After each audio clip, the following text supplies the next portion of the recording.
కథా స్రవంతి. మొగ్గలు వికసించే చోటు. కథ రచన శ్రీ ఎంవి రామిరెడ్డి. వినిపిస్తున్నది పప్పు భోగారావు. నిర్వహణ సహకారం శ్రీ ములగాడ సురేష్ కుమార్. సాంకేతిక సహకారం శ్రీ పప్పు వరుణ్. నేనెప్పుడు చనిపోవాలో ఈరోజు తెలుస్తుంది. ముప్పిరిగొన్న ఉద్విగ్నత నడుమ తన గదిలో పచారులు చేస్తున్నాడు సుకృత్. ఒకవేళ చనిపోవడానికి తను ఒప్పుకోకపోతే? అంతలోనే అనుమానం.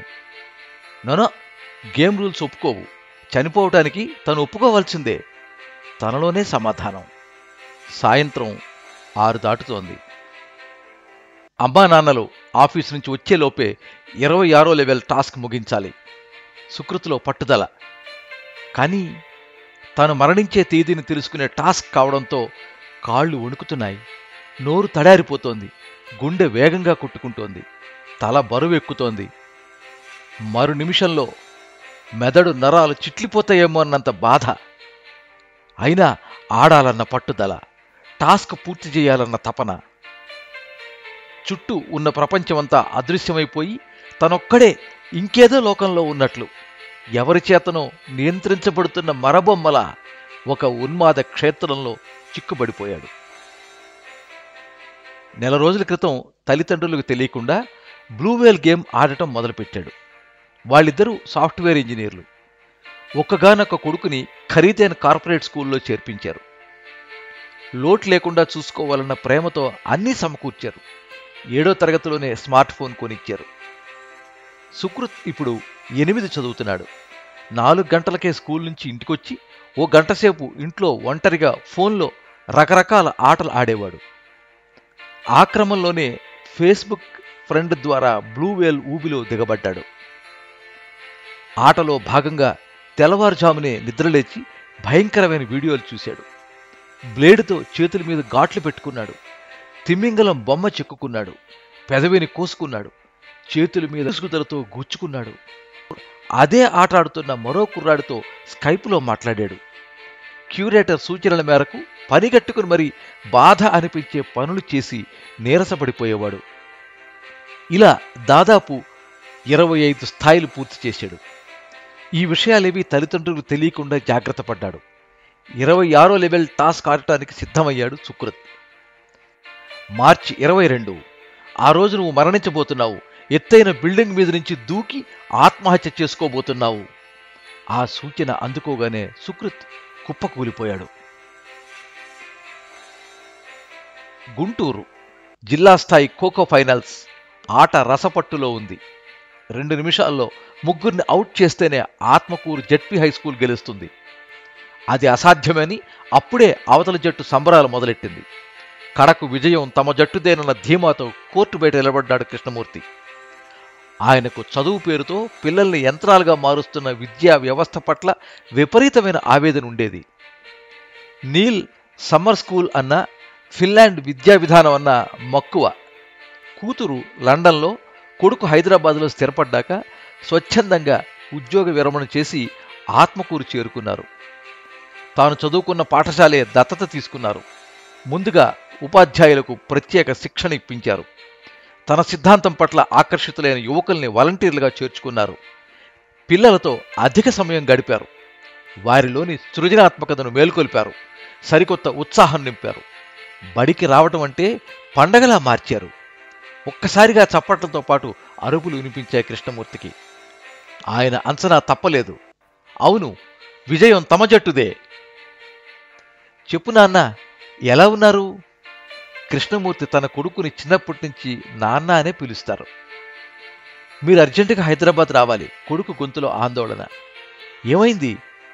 కృష్ణమూర్తిలో కంగారు. ఓ సమస్య నాన్న. సుకృతితో. కంగారు పడాల్సిందేమీ లేదు. రేపటికి టికెట్ బుక్ చేసుకోనా? నోనో, కారులో వెంటనే బయలుదేరండి, కొడుకు ఖచ్చితంగా చెప్పాడు. హైదరాబాదు గచ్చిబౌలిలోని ఓ కార్పొరేట్ ఆసుపత్రి. స్పెషల్ రూమ్లో బెడ్ మీద సుకృత్ నిద్రపోతున్నాడు.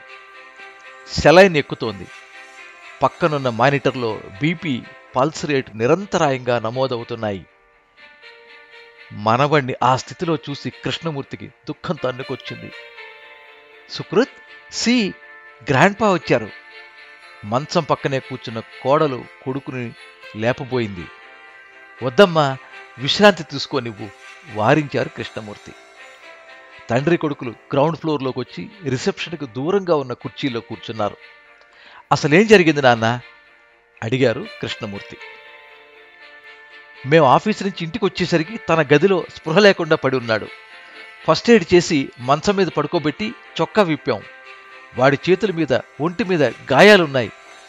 పక్కనే పడున్న సెల్ ఫోన్లో సెర్చ్ చేశాను. అప్పుడు అర్థమైంది వాడు కొన్ని రోజులుగా బ్లూ వేల్ గేమ్ ఆడుతున్నాడని. అదేం గేమ్? ఆశ్చర్యపోయాడు. అదో దుర్మార్గమైన గేమ్ నాన్న. ఒకసారి మన పిల్లాడు ఆ లింక్లోకి లాగిన్ అయ్యాడంటే వీడి మొబైల్ హ్యాకర్ చేతుల్లోకి వెళ్ళిపోతుంది. ఈ గేమ్లో 50 లెవెల్స్ ఉంటాయి.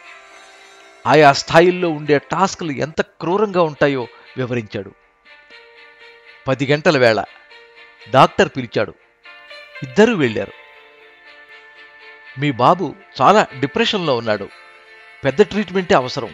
మందులతో పాటు రెగ్యులర్గా సైకాలజిస్టుల టీంతో కౌన్సిలింగ్ ఇప్పించాలి. మినిమం 10 డేస్ పడుతుంది డిశ్చార్జ్ చేయడానికి. 3 రోజులు గడిచాయి. కృష్ణమూర్తి దాదాపు ఆసుపత్రినే అంటుపెట్టుకున్నారు. 4-5 సార్లు మనవడితో మాట్లాడారు. ఆ కుర్రాడి మాటల్లో అంతులేని నిరాశ, జీవితంపై అంతులేని విరక్తి. డాక్టర్లు ఏ పూటకా పూట హడావిడి చేస్తున్నారే తప్ప సుకృతిలో గుణం కనిపించడం లేదు. కృష్ణమూర్తి బాగా ఆలోచించి ఓ నిర్ణయానికి వచ్చాడు. నాన్న, నన్ను నమ్ము. సుకృత్ను నా వెంట ఊరికి తీసుకెళ్తాను. అదే 10 రోజులు నాకివ్వు. నీ కొడుకుని తాజాగా నీకు అప్పగిస్తాను. వెంటనే డిశ్చార్జ్ చేయించు. ఆజ్ఞలాగే అన్నారాయన. చాలా కాలం తర్వాత సుకృత్ ఆత్మకూరు వచ్చాడు. హైదరాబాద్ నుంచి కారులో అంత దూరం ప్రయాణించినా ఆ కుర్రాడు తాతతో పెద్దగా మాట్లాడలేదు. ఏదో లోకంలో నిమగ్నమై కారు అద్దంలోంచి మరేదో లోకాన్ని చూస్తున్నట్టు కూర్చుండిపోయాడు. ఇంట్లో అడుగు పెట్టగానే నాయనమ్మ ఆదరంగా ఆహ్వానించిన ఉలుకు పలుకు లేదు. ఆమె ఎన్నో విధాలుగా నచ్చచెప్పడం, రకరకాల పిండి వంటలు చేసి కొసరి తినిపించడం వంటి 2 రోజుల ప్రయత్నాలతో కాస్త కోలుకున్నాడు. 3వ రోజు ఉదయం 5 గంటలకే మనవణ్ణి నిద్రలేపారు కృష్ణమూర్తి. సుకృత్ బ్రష్ చేసి రాగానే నాయనమ్మ గ్లాసుడు పాలిచ్చింది.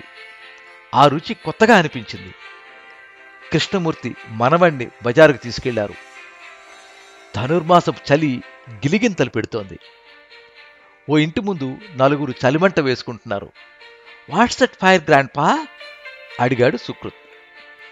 చలి నుంచి ప్రొటెక్షన్ కోసం పనికిరాన్ని కట్టెపుల్లలతో అలా మంట వెలిగిస్తారు. కాసేపు చలి కాచుకుంటారు. శరీరాన్ని వెచ్చబరుచుకుని పనుల్లోకి దిగుతారు. ఐ సీ అన్నాడు సుకృత్. ఇళ్ల ముందు పెద్ద పెద్ద ముగ్గులు, వాటి మధ్య గొబ్బెమ్మలు, పూలతో అలంకరణ, గంగిరెద్దులాట, ప్రతి విషయాన్ని కృష్ణమూర్తి క్షుణ్ణంగా వివరిస్తున్నారు. ఊరి బయట ఏటి ఒడ్డుకు చేరుకున్నారు. చీకటి తెరలు చిరిగిపోతున్నాయి. వెలుగు పోగులు అతుకుపడుతున్నాయి. దూరంగా ఉన్న రేవులోంచి బల్లకట్టు అవతలి ఒడ్డుకు బయలుదేరుతోంది. మరోపక్క కొందరు మహిళలు బట్టలు ఉతుకుతున్నారు. 5-6 పిల్లలు ఈత కొడుతున్నారు. తాత సూచనతో నిక్కర మీద ఏట్లో దిగాడు సుకృత్. ఈత కొట్టు కృష్ణమూర్తి ఆదేశించారు. రాదు తాతయ్యా బేలగా అన్నాడు మనవడు. నేనేర్పిస్తానంటూ దగ్గరుండి కాళ్ళు చేతులు ఎలా ఆడించాలో చూపించారు. కొంత దూరం పట్టుకుని ఈత కొట్టించారు. అరగంట గడిచేసరికి సుకృత్కి రెక్కలొచ్చాయి. స్వేచ్ఛగా ఈదడం మొదలెట్టాడు. ఉత్సాహంగా నీటిలోకి దూసుకెడుతున్నాడు. సుకృత్, అంతకంటే ముందుకెళ్లొద్దు, లోతెక్కువ, వెనక్కొచ్చేయి పెద్దగా అరిచారాయన. సుకృత్ వెనక్కొచ్చాడు. మరో అరగంట సేపు యథేచ్ఛగా ఈదులాడి ఒడ్డుకు చేరుకున్నాడు. ఎలా ఉంది తాత? కృష్ణమూర్తి తన వెంట తెచ్చిన తువ్వాలతో మనవడి తల తుడుస్తూ అడిగాడు. It's an exciting experience grandpa మెరుస్తున్న కళ్ళతో చెప్పాడు. గుడ్ తాత, నీకో సూచన. ఇక నుంచి నువ్వు తెలుగులోనే మాట్లాడాలి. Will try. సారీ ప్రయత్నిస్తాను అన్నాడు నవ్వుతూ. పెద్ద ఆయన కూడా నవ్వేశారు. 7:30 దాటేసరికి పెసరచేలో ఉన్నారు తాత మనవళ్ళు. చుట్టుపక్కల జొన్న, పత్తి, మిరపచేలు కనువిందు చేస్తున్నాయి. ఇది మన చేనే తాత, పెసరకాయలు ఎలా తినాలో తెలుసా అంటూ కొన్ని గుత్తులు కోసి మనవడికి అందించారు. ఎలా తినాలో చూపించారు. 2-3 కాయలు పాడయ్యాక సుకృత్కు అలవాటయింది. ఆ రుచిని ఆస్వాదించాడు. ఇంటికి చేరేసరికి 9 దాటింది. వెన్న రాసి కారప్పొడిలో అద్దిన ఆవిటి కుడుములు ఆరారా తిన్నాడు. సాయంత్రం గేదెల కొట్టం దగ్గరికి తీసుకెళ్లారు. వారం క్రితం పుట్టిన లేగదూడ సుకృత్కి భలే నచ్చింది. దాని వీపు నిమిరాడు, చెవులు సవరించాడు. దాంతో పోటీపడి పరుగులు తీశాడు. అక్కడి నుంచి రామాలయానికి వెళ్లారు.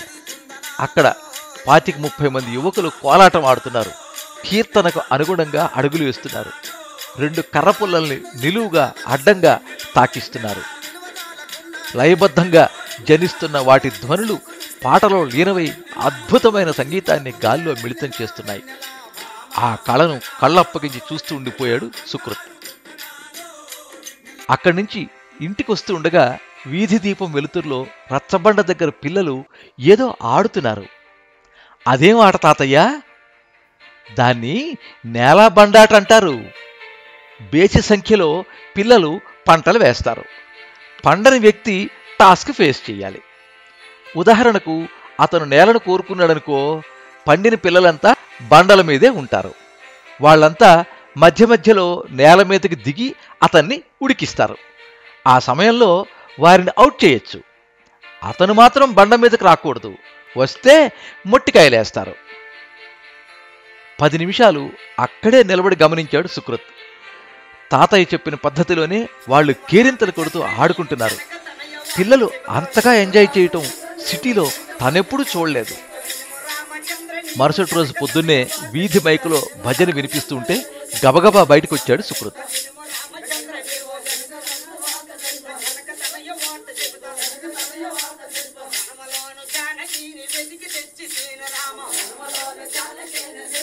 దీన్ని చెక్క భజన అంటారు.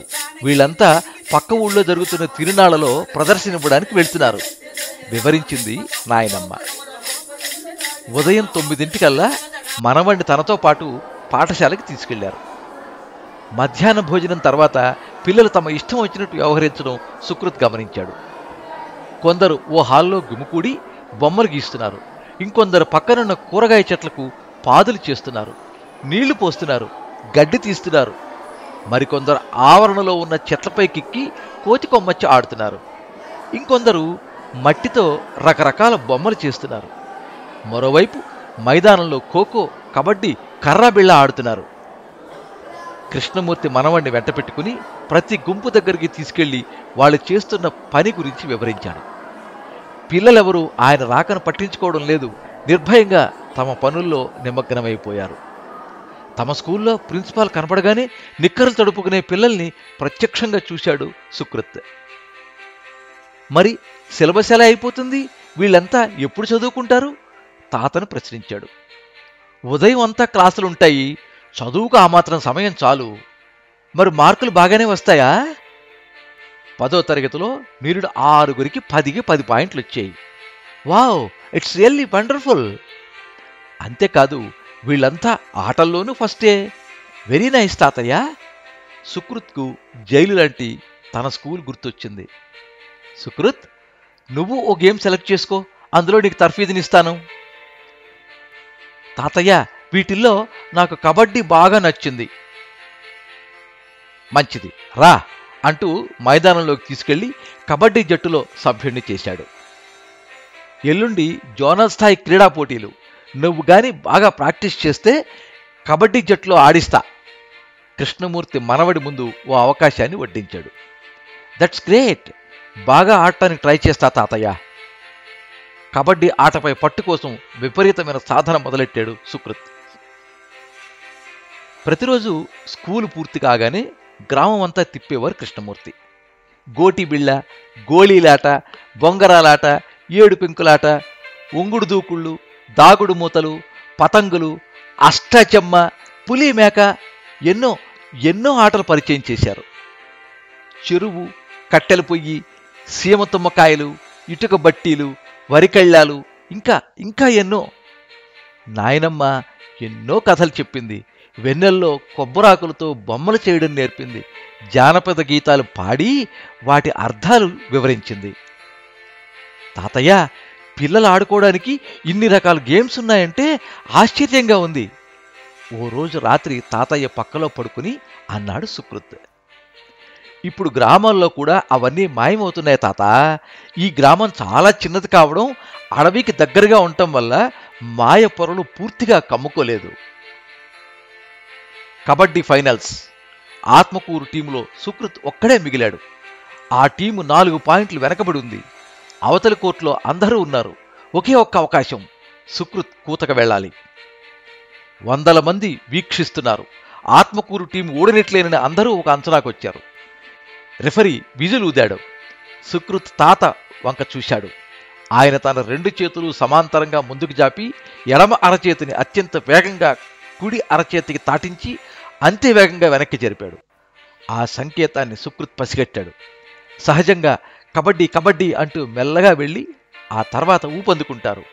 అందుకు భిన్నంగా అమాంతం విరుచుకుపడిన తుఫానుల వేగంగా దూసుకుపోయిన సుకృత్ను ప్రత్యర్థి జట్టులో ఎడంవైపు కాపు కాస్తున్న కుర్రాడు ఒడిసి పట్టుకున్నాడు.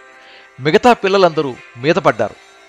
చేతుల్లోంచి చేపపిల్ల జారిపోయినట్టు వాళ్ళందరి మధ్యలోంచి పైకెగిరి నేల మీద పడ్డాడు సుకృత్. అంతే, చప్పట్లు మారుమోగాయి. సుకృత్లో ప్రపంచాన్ని జయించిన ఆనందం. ఆత్మకూరు పాఠశాల పిల్లలంతా దూసుకొచ్చి సుకృత్ను భుజాల మీదకెత్తుకుని కృష్ణమూర్తి దగ్గరకు మోసుకెళ్లారు. ఆయన మనవణ్ణి గుండెలకు హత్తుకున్నారు. సుకృత్, నాన్న ఫోన్ చేశాడు. మీ స్కూల్ నుంచి మెయిల్స్ వస్తున్నాయట, వార్నింగ్ ఇస్తున్నారట. ఇక లీవ్ పొడిగించే అవకాశమే లేదట. ఈరోజే బయలుదేరి నిన్ను హైదరాబాద్ తీసుకురమ్మన్నారు. అవునా? కాసేపు ఏదో ఆలోచించి, తాతయ్య ఓసారి నాన్నకు ఫోన్ కలపండి అన్నాడు సుకృత్. ఆయన కొడుక్కి ఫోన్ చేశారు. నాన్న, నీ కొడుకు నీతో ఏదో మాట్లాడతాట అంటూ ఫోన్ అందించారు కృష్ణమూర్తి. నాన్న, మీరు ఆ స్కూల్లో టీసీ తీసేసుకోండి, నేను ఇక్కడే చదువుకుంటా స్థిరంగా చెబుతున్న సుకృత్ వంక తాతయ్య, నాయనమ్మలు మురిపంగా చూస్తూ ఉండిపోయారు. మీరింతవరకు మొగ్గలు వికసించే చోటు కథ విన్నారు. రచన శ్రీ ఎంవి రామిరెడ్డి. వినిపించిన వారు పప్పు భోగారావు. ఈ కథ మీద మీ అమూల్యమైన అభిప్రాయాన్ని కింద కామెంట్ బాక్స్లో రాయండి. ఈ వీడియోని లైక్ చేయండి, మీ మిత్రులందరికీ షేర్ చేయండి. ఇలాంటి మరిన్ని మంచి కథలు వినిపించడానికి ఈ ఛానల్ని సబ్స్క్రైబ్ చేసుకోండి. పక్కనే ఉండే బెల్ ఐకాన్ని క్లిక్ చేస్తే ఇలా అప్లోడ్ చేసే వీడియోల వివరాలన్నీ కూడా మీకు ఎప్పటికప్పుడు నోటిఫికేషన్ ద్వారా తెలుస్తాయి. ఎప్పుడు మీ అభిమానాన్ని కోరుకునే పప్పు భోగారావు.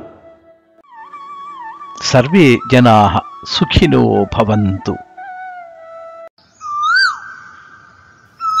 కథా స్రవంతి.